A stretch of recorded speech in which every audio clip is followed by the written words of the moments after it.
To our channel. ఈరోజు topic వచ్చేసి Geography important content తెలుసుకుందాము. ఆల్ కాంపిటేటివ్ ఎగ్జామ్స్కి యూస్ అయ్యే విధంగా వీడియోని స్కిప్ చేయకుండా ఎండ్ వరకు చూడండి. టాపిక్ వచ్చేసి కాలువల గురించి, నీటిపారుదల గురించి తెలుసుకుందాము. వ్యవసాయంలో ప్రధానంగా ఉన్న భారతదేశంలో నీటిపారుదల వసతులు అధిక ప్రాముఖ్యత ఇవ్వడం అనేది జరిగింది. ఇక్కడ ప్రధానంగా బావులు, చెరువులు, కాలువల ద్వారా నీటి వసతులు ఉన్నాయి. దేశానికి ఉత్తరాన గంగా, బ్రహ్మపుత్ర మైదానం, దక్షిణాన గోదావరి, కృష్ణా మైదానాల్లో కాలువల ద్వారా నీటి వసతి సమకూరుతుంది. ఈ కాలువలు 3 రకాలుగా ఉన్నాయి. అవి చూద్దాం. 1. వరద కాలువలు. వర్షాకాలంలో నదులకు వరదలు వచ్చేటప్పుడు వీటిలో నీరు అనేది ఉంటుంది. సెకండ్ పాయింట్ వచ్చేసి నిరంతరం ప్రవహించే కాలువలు. నదులకు ఆనకట్టల కట్టి నిల్వ నీటిని దిగువ ప్రాంతాలకు, పొలాలకు మళ్లించే విధంగా 2 వైపుల్లో తవ్విన కాలువలను నిరంతరం ప్రవహించే కాలువలని అంటారు. నెక్స్ట్ వచ్చేసి డెల్టా కాలువలు నదులు, డెల్టాలు ప్రారంభమయ్యే ప్రాంతాలలో అడ్డంగా నిర్మించిన ఆనకట్టల నుంచి తవ్విన కాలువలు. క్రీస్తు శకం 2వ శతాబ్దంలో కావేరీ నదిపై కరికాల చోళుడు కల్లనై డ్యామ్ను నిర్మించాడు. ఇది కావేరీ నదిపై 1934లో మొట్టూరు వద్ద ఆనకట్ట కట్టారు. ఇది ఆసియా ఖండంలోనే మొదటి. క్రీస్తు శకం 1529లో శ్రీకృష్ణదేవరాయలు తుంగభద్ర కాలువను తవ్వించాడు. 1850లో సర్ ఆర్థర్ కాటన్ ఆంధ్రప్రదేశ్లో గోదావరి, కృష్ణా నదులపై ఆనకట్టను నిర్మించారు. దేశంలో నీటిపారుదల సౌకర్యాల్లో కాలువల ద్వారా 24% నీటిపారుదల వసతులను కల్పించారు. ప్రస్తుతం దేశంలో 1,00,000 కిలోమీటర్లకు పైగా పంట కాలువలు విస్తరించి ఉన్నాయి. కాలువల ద్వారా సాగునీటి సౌకర్యం కల్పిస్తున్న రాష్ట్రాలలో ఉత్తరప్రదేశ్, రాజస్థాన్, నెక్స్ట్ మధ్యప్రదేశ్, ఆంధ్రప్రదేశ్ ప్రముఖ రాష్ట్రాలు. భారత తొలి ప్రధాని నెహ్రూ చెప్పిన ఆనకట్టలనే ఆధునిక దేవాలయాలు లేదా మాట నేటికి అక్షర సత్యమే. దేశంలో ముఖ్యమైన కాలువలు అనేకము ఉన్నాయి. వేటివో తెలుసుకుందాము. ఉత్తరప్రదేశ్లోని కాలువలు. ఇక్కడ వ్యవసాయానికి ప్రధానంగా వనరులు కాలువలే. వర్షాకాలంలో వర్షపు నీరు, వేసవిలో హిమాలయ మంచు కరిగి వచ్చే నీరు నిరంతరం ఈ కాలువల్లో ప్రవహిస్తుంది. ఉత్తరప్రదేశ్ పశ్చిమ భాగంలో వర్షపాతం తక్కువగా ఉన్నప్పటికీ ఈ కాలువల ద్వారా వ్యవసాయం నిరంతరం అనేది కొనసాగుతుంది. నెక్స్ట్ వచ్చేసి ఎగువ గంగా కాలువ. ఈ కాలువ హరిద్వార్ వద్ద గంగా నది నుంచి ప్రారంభమవుతుంది. దీన్ని 1842-54 మధ్య తవ్వారు. 3,342 కిలోమీటర్ల మేర ప్రధాన కాలువ. 6,200 కిలోమీటర్ల పొడవున్న ఇతర కాలువలు ఉన్నాయి. దిగువన గంగా కాలువ. ఈ కాలువను 1878లో నరోరా వద్ద గంగా నది నుంచి తవ్వారు. దీని పొడవు సుమారు 6,000 కిలోమీటర్లు. నెక్స్ట్ వచ్చేసి శారదా కాలువ. ఈ కాలువ 1928లో నేపాల్ సరిహద్దుల్లో బాంబాసా వద్ద ఏర్పాటు చేశారు. దీని పొడవు 13,624 కిలోమీటర్లు. దీన్ని ప్రపంచంలో అతి పెద్ద కాలువ వ్యవస్థగా చెప్పవచ్చు. ఇది ఉత్తరప్రదేశ్లో పొడవైంది. నెక్స్ట్ వచ్చేసి తూర్పు యమునా కాలువ. 1831లో ఫైజాబాద్ దగ్గర యమునా నదిపై నిర్మించారు. దీని పొడవు సుమారు 1,450 కిలోమీటర్లు. నెక్స్ట్ వచ్చేసి ఆగ్రా కాలువ. దీన్ని 1874లో యమునా నదికి కుడివైపున ఓఖ్లా దగ్గర నిర్మించారు. నెక్స్ట్ వచ్చేసి బేత్వా కాలువ. ఈ కాలువ ఝాన్సీకి 56 కిలోమీటర్ల దూరంలో నైరుతిలో బేత్వా నది నుంచి తవ్వారు 3వ పంచవర్ష ప్రణాళిక కాలంలో. నెక్స్ట్ వచ్చేసి పంజాబ్ కాలువలు. పంజాబ్ రాష్ట్రం యొక్క కాలువలను తెలుసుకుందాము. దిగువ బారి దోబ్ కాలువ 1849-59 మధ్య రావి నదిపైన మాదాపూర్ పఠాన్కోట్ వద్ద నిర్మించారు. నెక్స్ట్ వచ్చేసి సరింద్ కాలువ. దీన్ని సాట్లెజ్ నదిపై రూప్సాగర్ వద్ద 1886-87లో నిర్మించారు. ఈ కాలువ పొడవు 6115 కిలోమీటర్లు. నెక్స్ట్ వచ్చేసి బాక్రా కాలువ సాట్లెజ్ నదిపై 1954లో నిర్మించారు. పంజాబ్తో పాటు హర్యానాలోని కొన్ని ప్రాంతాలకి నీరు అనేది అందిస్తుంది. సంగల్ కాలువ. దీన్ని సాట్లెజ్ నదిపై బాకు కాలువ నుంచి నిర్మించారు. నెక్స్ట్ పాయింట్ వచ్చేసి బిస్తు దోబ్ కాలువ బాంక్రా నంగల్ ప్రాజెక్టులో భాగం. దీని పొడవు 1080 కిలోమీటర్లు. నెక్స్ట్ వచ్చేసి పశ్చిమ బెంగాల్ కాలువల గురించి తెలుసుకుందాము. ఇక్కడ అధిక వర్షపాతం ఉన్నప్పటికీ కొంత భాగం నీటిపారుదల వసతులు ఉన్నాయి. 1951లో తిల్పరా వద్ద మయూరాక్షి నదిపై ప్రాజెక్టును పూర్తి చేశారు. ఇదే కాకుండా బీహార్లోని పూర్ణియా జిల్లాకు, పశ్చిమ బెంగాల్లో బాంకురా కుంగ్రి జిల్లాలకు నీరందించే కాంగ్ సబతి ప్రాజెక్టు కసాయి నదిపై ఉన్నాయి. నెక్స్ట్ వచ్చేసి మహారాష్ట్ర యొక్క కాలువలు తెలుసుకుందాము. మహారాష్ట్రలో నేటి జిల్లాలలో ప్రవారా కాలువ, పూణే పారుదల ప్రధానంగా 7 కాలువల ద్వారా జరుగుతుంది. అహ్మదాబాద్ జిల్లాలతో పాటు మాతో కాలువ ప్రధానమైనది. అహ్మదాబాద్ జిల్లాలో నీరా కాలువ, పూణే, షోలాపూర్, సతారా జిల్లాలకు గోదావరి కాలువ, అహ్మద్గర్, నాసిక్ జిల్లాలకు ఘీర్ నాల్ కాలువ, గంగాపూర్ కాలువ నాసిక్ జిల్లాలకు నీరు అనేది అందిస్తుంది. నెక్స్ట్ వచ్చేసి ఒరిస్సా కాలువలు హిరాకుడ్, మహానదీల ద్వారా ఎక్కువగా పూరి, కటర్, సంబల్పూర్ జిల్లాలకు సాగునీరు అనేది అందిస్తుంది. నెక్స్ట్ వచ్చేసి కర్ణాటక కాలువలు తుంగభద్ర, రాజోలిగండ,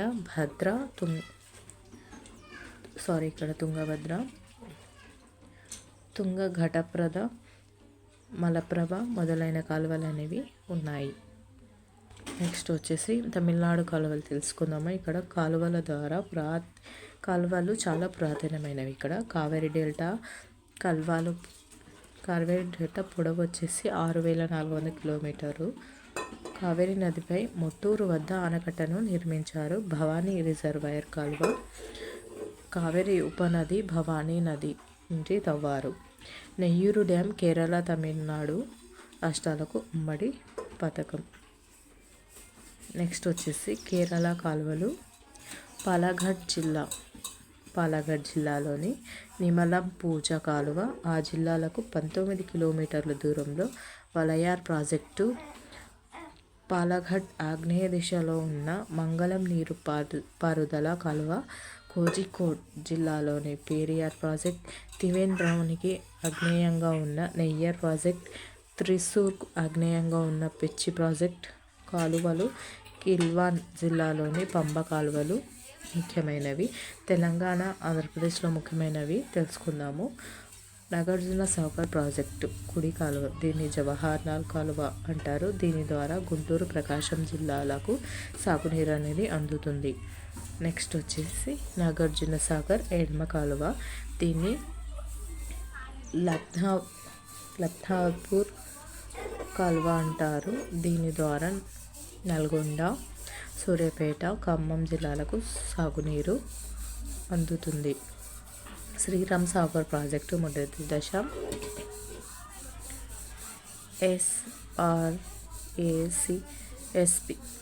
SP1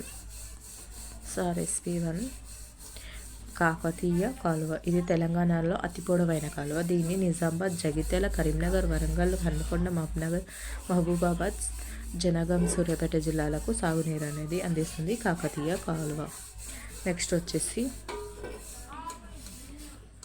SRP-1 లక్ష్మీ కాలువ నిజామాబాద్ జిల్లాలకు సాగునీరు అందిస్తుంది. SRP-1 సరస్వతి కాలువ నిర్మల్ జిల్లాకు సాగునీరు అనేది అందిస్తుంది. SRP వరద కాలువ దీని ద్వారా కరువు పీడిత జిల్లాలకు శ్రీరామ్ సాగర్ నీటిని తరలిస్తారు. నిజామాబాద్ జిల్లా బాల్కొండ మండలం సంగం గ్రామం నుంచి రాజన్న సిరిసిల్లలోని శ్రీ రాజేశ్వరి జలాశయం వరకు ప్రవహిస్తుంది. నెక్స్ట్ వచ్చేసి శ్రీశైలం కుడిగట్టు కాలువ, దీన్ని SRC అంటారు, SRBC అంటారు. 1981లో ప్రారంభించారు. కర్నూలు జిల్లాలో ఉంది. కర్నూలు, కడప జిల్లాలకు సాగునీరు అనేది అందిస్తుంది. శ్రీశైలం ఎడమ గట్టు కాలువ, దీన్ని SLBC అంటారు. 1983లో ప్రారంభించారు. నల్గొండ జిల్లాలో ఉంది. నల్గొండ జిల్లాకు సాగునీరు అందించడం ముఖ్యమైన ఉద్దేశం. నెక్స్ట్ వచ్చేసి శ్రీశైలం తెలుగు గంగా కాలువ, దీన్ని 1983లో చెన్నై నగరానికి తాగునీరు అందించేందుకు రాయలసీమలో కొద్ది ప్రాంతానికి సాగునీరు ఇచ్చేందుకు ప్రారంభించారు. ఇది ఆంధ్రప్రదేశ్, తమిళనాడు రాష్ట్రాలకు ఉమ్మడి ప్రాజెక్టు. నెక్స్ట్ వచ్చేసి జూరాల పాకాల వరద కాలువ. జూరాల ప్రాజెక్టు నుంచి 70 TMCల నీటి పూర్వ మహబూబ్ నగర్, నల్గొండ జిల్లాలకు మీదుగా వరంగల్, పాకాల వరకు ఉన్న దాదాపు 700 చెరువులు నింపడానికి లక్ష్యంతో నిర్మించిన ఎత్తిపోతల గ్రావిటీ పథకం ఇది. Sorry friends. నెక్స్ట్ వచ్చేసి తుంగభద్ర ఎగువ కాలువ, దీన్ని Tungabhadra right bank high level canal HLCగా పిలుస్తారు. 1956-57లో ప్రారంభించారు. 1972 నాటికి పూర్తయింది. కర్ణాటక, ఆంధ్రప్రదేశ్లకు సాగునీరు అనేది అందిస్తుంది. నెక్స్ట్ వచ్చేసి తుంగభద్ర దిగువ కాలువ, దీన్ని తుంగభద్ర లో లెవెల్ కెనాల్ అంటారు, LSC అంటారు. 1945 నాటి హైదరాబాద్, మద్రాసు ప్రభుత్వాలు ఉమ్మడిగా చేపట్టిన పథకం 1957-58లో పూర్తయింది. కర్ణాటక, ఆంధ్రప్రదేశ్ రాష్ట్రాలకు సాగునీరు అనేది అందిస్తుంది. నెక్స్ట్ వచ్చేసి పులివెందుల కాలువ, చిత్రావతి, తుంగభద్ర ఎగువ కాలువల ఉమ్మడి పథకం. ఇదొక కరువు నివారణ పథకం. 1972-73లో ప్రారంభించారు. వచ్చేసి నీటిపారుదల. భారతదేశం వ్యవసాయం ప్రధాన దేశం. నేటి అధిక శాతం ప్రజలు వ్యవసాయానుబంధ రంగాలలో పనిచేస్తున్నారు. వ్యవసాయానికి నీరు ప్రధాన సహజ వనరు. పూర్వకాలంలో వ్యవసాయం వర్షాధారంగా సాగేది. దేశంలో వర్షపాతం ఋతుపవనాల ఆధారితం కావడం వల్ల ఎక్కువగా కురిసినప్పుడు వరదలు, తక్కువగా కురిసినప్పుడు కరువు సంభవిస్తుంటాయి. అంతేకాకుండా దేశంలో వర్షపాతం కొన్ని నెలలకే పరిమితం. కానీ వ్యవసాయం సంవత్సరం పొడవునా అనేది నీరు అవసరం ఉంటుంది. అందుకోసం పంటల కృత్రిమంగా మానవ ప్రయత్నం ద్వారా నీరు అందించడాన్ని నీటిపారుదల అంటారు.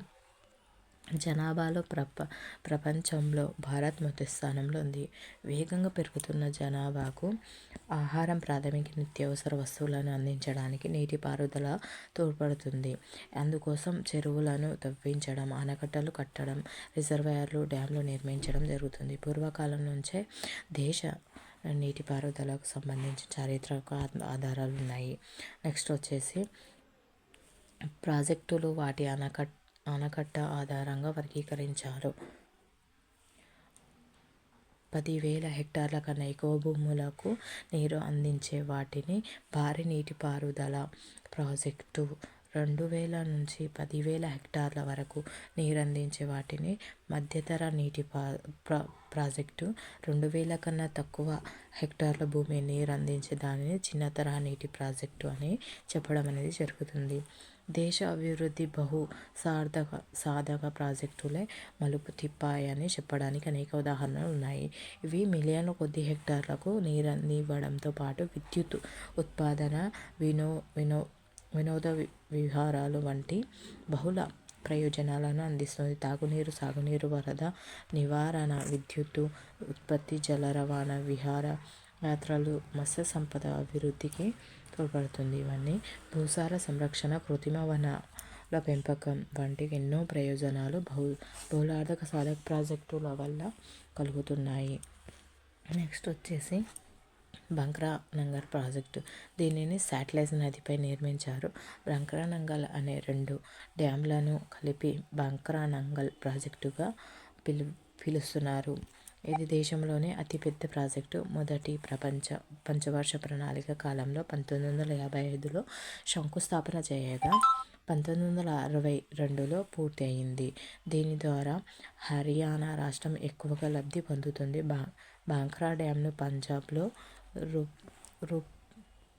రూప్సాగర్ దగ్గర బాక్రా గార్జ్ నిర్మించారు. ఇక్కడ ఏర్పడిన కృత్రిమ రిజర్వాయర్ గోవింద సాగర్. నంగల్ డ్యామ్ పంజాబ్లోని నంగల్ దగ్గర నిర్మించారు. భారత్లో అత్యధిక గ్రావిటీ ఉన్న డ్యామ్ బాక్రా డ్యామ్. నెక్స్ట్ వచ్చేసి దామోదర్ లోయ ప్రాజెక్టు. పశ్చిమ బెంగాల్లోని దామోదర్ దాని ఉపనదులపై నిర్మించిన ప్రాజెక్టు. ఇది 1948లో ప్రారంభమై 1957లో పూర్తయింది. అమెరికాలోని టెన్నెసీ వ్యాలీ అథారిటీ స్ఫూర్తితో దామోదర్ వ్యాలీ కార్పొరేషన్ అనే చట్టబద్ధ సంస్థను ఏర్పాటు చేసి నిర్మించారు. బరాకర్ నదిపై నిర్మించిన తిలయ ఆనకట్ట, మైదాన్ ఆనకట్ట, కోనార్ ఆనకట్ట, దామోదర్ నదిపై పంచల్ ఆనకట్ట ఇందులో భాగాలు. వీటి ప్రధాన ఉద్దేశం వరద నియంత్రణ, నీటిపారుదల, విద్యుత్ ఉత్పత్తి. ఇది దేశంలో నిర్మించిన మొట్టమొదటి బహుళార్థక సాధక ప్రాజెక్టు. దీన్ని బెంగాల్ దుఃఖదాయిని అని కూడా అంటారు. నెక్స్ట్ వచ్చేసి నర్మదా లోయ కార్పొరేషన్ ఏర్పాటు చేసి నర్మదా దాని ఉపనదులపైన ఆనకట్టను నిర్మించారు. వీటి ద్వారా మధ్యప్రదేశ్, గుజరాత్, మహారాష్ట్ర, రాజస్థాన్ రాష్ట్రాలు ప్రయోజనం పొందుతున్నాయి. ఈ ప్రాజెక్టులో 30 భారీ, 135 మధ్య తరహా, ఇంకా కొన్ని చిన్న తరహా ప్రాజెక్టులు ఉన్నాయి. వీటి మధ్యప్రదేశ్లో Indira Sagar, Narmada Sagar project, Maheshwar project, Omkareshwar project, గుజరాత్లోని సర్దార్ సరోవర్ ప్రాజెక్టు ముఖ్యమైనవి. నెక్స్ట్ వచ్చేసి సర్దార్ సరోవర్ డ్యామ్ గుజరాత్లోని కేవడియం దగ్గర నవగాం ప్రాంతంలో ఈ ఆనకట్ట నిర్మించారు. ఇది అమెరికాలోని గ్రాండ్ కౌలీ ఆనకట్ట తర్వాత అతిపెద్ద కాంక్రీటు గ్రావిటీ ఆనకట్ట. దీనికి 1961లో శంకుస్థాపన చేశారు. 2017లో పూర్తి చేశారు. ఈ ప్రాజెక్టు వల్ల గుజరాత్లో ఎక్కువ ప్రయోజనం అనేది పొందుతుంది. అందుకే లైడ్లాండ్ ఆఫ్ గుజరాత్ అంటారు. నెక్స్ట్ వచ్చేసి ఇందిరా సాగర్ డ్యామ్ మధ్యప్రదేశ్లోని కాండ్వా దగ్గర పునాస్ వద్ద నర్మదా నదిపై నిర్మించారు. దీనిని నర్మదా సాగర్ డ్యామ్ లేదా పునాస్ డ్యామ్ అంటారు. దిగువన ఓంకారేశ్వర్ డ్యామ్, మహేశ్వర్ డ్యామ్లు ఉన్నాయి. నెక్స్ట్ వచ్చేసి బియాస్ ప్రాజెక్టు. బియాస్ శాటిలైజ్ లింగత్తగర ప్రాజెక్టులోని దౌలాధర్ సమీపంలో పోంగ్ వద్ద నిర్మించారు. దీన్ని మహారాణా ప్రతాప్ సాగర్ అంటారు. దీని పంజాబ్, హర్యానా, రాజస్థాన్ ఉమ్మడి ప్రాజెక్టు. రాజస్థాన్ నీరు అందించే ఇందిరాగాంధీ కాలువ హరికే బ్యారేజ్ నుంచి తవ్వారు. నెక్స్ట్ వచ్చేసి హీరాకుడ్ ప్రాజెక్టు. ఒడిశాలోని సంబల్పూర్ నగరానికి 15 కిలోమీటర్ల ఎగువన మహానదిపై నిర్మించారు. ఇది ప్రపంచంలోనే పొడవైన ప్రాజెక్టు. 1.8 కిలోమీటర్లు మహానదిని ఇబ్ నది కలిసే ప్రాంతం నిర్మించారు. 1918లో శంకుస్థాపన చేయగా 1957లో పూర్తయింది. నెక్స్ట్ వచ్చేసి చాంబల్ లోయ ప్రాజెక్టు. మధ్యప్రదేశ్, రాజస్థాన్ల ఉమ్మడి ప్రాజెక్టు. మధ్యప్రదేశ్లో గాంధీ సాగర్ డ్యామ్, రాజస్థాన్లో రాణా ప్రతాప్ సాగర్ డ్యామ్, జవహర్ సాగర్ కోట బ్యారేజ్ ఉన్నాయి. నెక్స్ట్ వచ్చేసి కోసి ప్రాజెక్టు. బీహార్ 5లో వరదల నియంత్రణకు దీన్ని నిర్మించారు. ఇందులో 3 భాగాలు ఉన్నాయి. అవి నేపాల్లోని సన్నారి జిల్లా భీమ్నగర్ దగ్గర బ్యారేజీ. నెక్స్ట్ వచ్చేసి శ్రీశైలం ప్రాజెక్టు. ఇది వచ్చేసి వరదల నివారణకు ఎత్తిగట్టు ఏర్పాటు. నేపాల్లో చుత్రాక్ కాలువ, బీహార్లో తూర్పు కోసి, పశ్చిమ కోసి కాలువలు. నెక్స్ట్ వచ్చేసి గండక్ ప్రాజెక్ట్ బీహార్, ఉత్తరప్రదేశ్ ఉమ్మడి ప్రాజెక్టు. బీహార్లో వాల్మీకి నారాయణ నగరం దగ్గర గండక్ నదిపై నిర్మించారు. ఈ ప్రాజెక్టు ద్వారా నేపాల్ కూడా లబ్ధి పొందుతుంది. నెక్స్ట్ వచ్చేసి పెరియార్ నదిలో ప్రాజెక్టు విరాలలోని రండ్లకులం జిల్లా అల్వే దగ్గర పెరియార్ నదిపై నిర్మించారు. పెరియార్ ప్రాజెక్టు. ఉకాయ్ ప్రాజెక్టు తపతీ నదిపై సూరత్ దగ్గర కాయ్ గ్రామం దగ్గర నిర్మించారు. పరక్కా ప్రాజెక్టు పశ్చిమ బెంగాల్లో గంగా నదిపై నిర్మించారు. రిహాండ్ ప్రాజెక్టు రిహాండ్ నదిపై ఉత్తరప్రదేశ్లోని మిర్జాపూర్ జిల్లాలో నిర్మించారు. దీని వల్ల దేశం అతిపెద్ద మానవ నిర్మిత రిజర్వాయర్ ఏర్పడింది. దీనినే గోవింద వల్లభ పంత్ సాగర్ రిజర్వాయర్ అంటారు.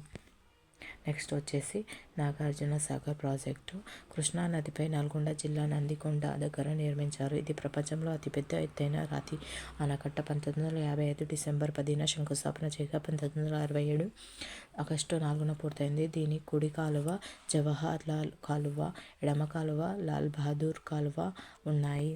ఈ ప్రాజెక్టును పూర్తిగా స్వదేశీ సాంకేతిక పరిజ్ఞానంతో నిర్మించారు. దీని ప్రధాన ఉద్దేశం నీటిపారుదల, విద్యుత్ ఉత్పత్తి. నెక్స్ట్ వచ్చేసి శ్రీశైలం ప్రాజెక్టు కర్నూలు జిల్లా శ్రీశైలం వద్ద కృష్ణా నదిపై నిర్మించారు. ప్రధాన ఉద్దేశం జల విద్యుత్ ఉత్పాదన. దీని కుడి కాలువ, ఎడమ కాలువలు ఉన్నాయి. నెక్స్ట్ వచ్చేసి తుంగభద్ర ప్రాజెక్టు ఏపీ, కర్ణాటకల ఉమ్మడి ప్రాజెక్టు. దీనిని పంపా సాగర్ తుంగభద్ర నదిపై మల్లాపురం వద్ద నిర్మించారు. 1956లో పూర్తయింది. ప్రధాన ఉద్దేశం నీటిపారుదల. దీనిపై జల విద్యుత్ కేంద్రాలు ఉన్నాయి. నెక్స్ట్ వచ్చేసి తెలుగు గంగా ప్రాజెక్టు చెన్నై నగరానికి తాగునీరు అందించేందుకు దీనిని ఉద్దేశించారు. ఇది కృష్ణా నదిపై నీటిని తరలిస్తుంది. నెక్స్ట్ వచ్చేసి శ్రీరామ్ సాగర్ ప్రాజెక్టు. దీనిని పోచంపాడు ప్రాజెక్టు అంటారు. నిజామాబాద్ జిల్లా పోచంపాడు వద్ద గోదావరి నదిపై నిర్మించారు. రామగుండం థర్మల్ విద్యుత్ కేంద్రానికి నీటిని అందిస్తుంది. దీనిని మొదటి దశ కాకతీయులు కాలువ, లక్ష్మీ కాలువ, సరస్వతి కాలువ, తర్వాత ఎస్ఆర్ఎస్పి కాలువ నిర్మించారు. నెక్స్ట్ వచ్చేసి కాళేశ్వరం ప్రాజెక్టు గోదావరి నదిపై పూర్వ ప్రాణహిత చేవెళ్ల ప్రాజెక్టులను రీడిజైన్ చేసి జయశంకర్ భూపాలపల్లి జిల్లా మేడిగడ్డ దగ్గర నిర్మించారు. ఇది అతిపెద్ద ఎత్తిపోతల పథకం. 2016లో మొదలుపెట్టగా 2019లో పూర్తయింది. 13 జిల్లాలకు నీరు అనేది అందిస్తుంది. నెక్స్ట్ వచ్చేసి పోలవరం ప్రాజెక్టు ఉమ్మడి పశ్చిమ గోదావరి, ప్రస్తుతం ఏలూరు జిల్లా పోలవరం వద్ద గోదావరి నదిపై నిర్మించారు. పాత పేరు శ్రీరామ పాదసాగర్, ప్రస్తుత పేరు ఇందిరాసాగర్. పోలవరం ప్రాజెక్టు ప్రధాన ఉద్దేశం గోదావరి, కృష్ణా డెల్టాలకు సాగునీరు. విశాఖపట్నం, అనకాపల్లి తాగునీరు. విశాఖ ఉక్కు కర్మాగార నీటిని అందిస్తుంది. 1941లో రూపకల్పన